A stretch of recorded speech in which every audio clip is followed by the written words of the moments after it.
Tiffin খাওয়ার পরে এখানে সোজা রান্নাঘরে চলে এসেছি রান্না বসাবো দেখে। তো এখানে আজকে চিংড়ি মাছের মালাইকারি হবে। এখানে চিংড়ি মাছ বের করে নিয়েছি, এটা ফ্রিজে ছিল। তো বড় বড়ই চিংড়ি মাছ একটু বের করে নিয়েছি, নিয়ে বরফ কাটিয়ে নিয়েছি। আর এখানে একটু আলু লম্বা লম্বা করে কেটে নিয়েছি। তো চিংড়ি মাছের মধ্যে একটু আলু দিয়ে আজকে করব, একটু মালাইকারি করব। চিংড়ি মাছ তো যেহেতু কম, তো সেই জন্য একটু আলু দেব। তোমরাও চাইলে কিন্তু যখন চিংড়ি মাছ কম থাকবে একটু আলু মিশিয়ে করবে, খেতে কিন্তু মন্দ লাগে না, জানো তো, ভালো লাগে। আলু এক গাদা দেবে তা না, অল্প একটু আলু দেবে। তো এখানে দেখো আলু কেটে নিয়েছি। এখানে দেখো ফোড়নে দেওয়ার জন্য জিরে, তেজপাতা, একটা শুকনো লঙ্কা আর গোটা গরম মশলা ফোড়নে দেওয়ার জন্য রেডি করে নিয়েছি। আর এখানে মেন উপকরণটা তো লাগবেই, মানে নারকেলের দুধ। তো নারকেলের দুধটা এখানে একটু উষ্ণ গরম জলে ভিজিয়ে রেখেছি। নারকেলটা কুড়িয়ে নিয়ে এই দুধটা এবারে ছেঁকে নেব, একটু হাত দিয়ে চটকে দুধটা বের করে নেব। আর এখানে একটু দেখো বাটির মধ্যে আদা আর জিরে বাটা রয়েছে, তো আদা আর জিরে বাটাটাও দেব। তো সবই রেডি করে নিয়েছি, এবারে বসাবো মালাইকারিটা। দেখো মালাইকারি বসানোর জন্য এখানে কড়ার মধ্যে সর্ষের তেল দিয়ে দিচ্ছি। দেখো এখানে আমি চিংড়ি মাছের মধ্যে একটু হলুদ আর নুন মাখিয়ে নেব। একটু হলুদ গুঁড়ো দিয়ে দিচ্ছি, এবারে ভালো করে মাখিয়ে নিচ্ছি। এদিকে দেখো তেল গরম হয়ে গেছে। প্রথমে আমি আলুগুলো ভেজে নেব, নিয়ে তুলে নেব। আলুটা ভাজা হয়ে গেছে, এবারে তুলে নেব আলুটা।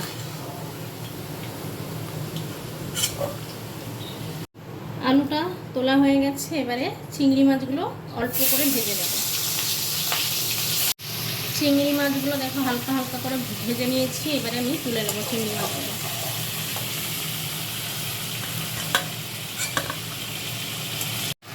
চিংড়ি মাছগুলো সব তুলে নিয়েছি, এবারে ফোড়নে দিয়ে দেব। এখানে গোটা জিরে, তেজপাতা, শুকনো লঙ্কা, গোটা গরম মশলা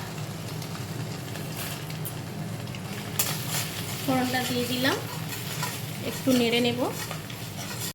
এখানে দেখো আদা আর জিরে বেটে রেখেছিলাম, এটা এবার দিয়ে দেব। সামান্য একটু জল দিচ্ছি যাতে মশলাটা না পুড়ে যায়।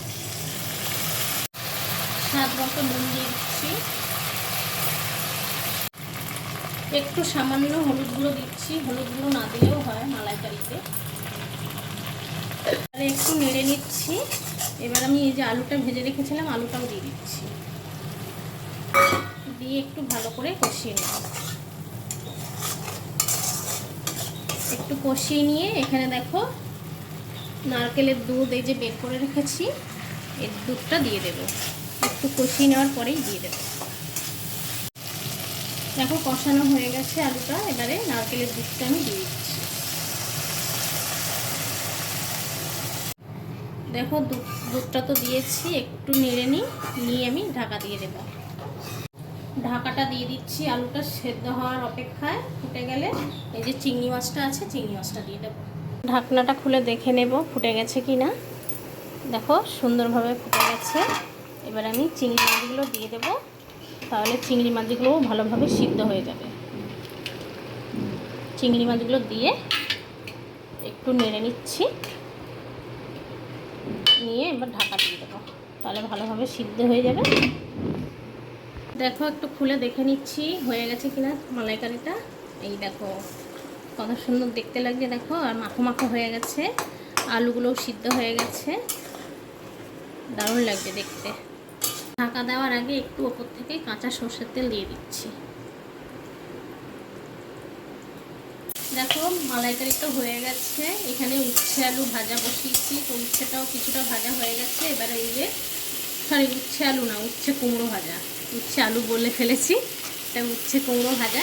তো কুমড়োটা দিলাম, এবার উচ্ছেটা কিছুটা ভাজা হওয়ার পরে কুমড়োটা দিলাম, এবারে ভালো করে এটা ভেজে নেব।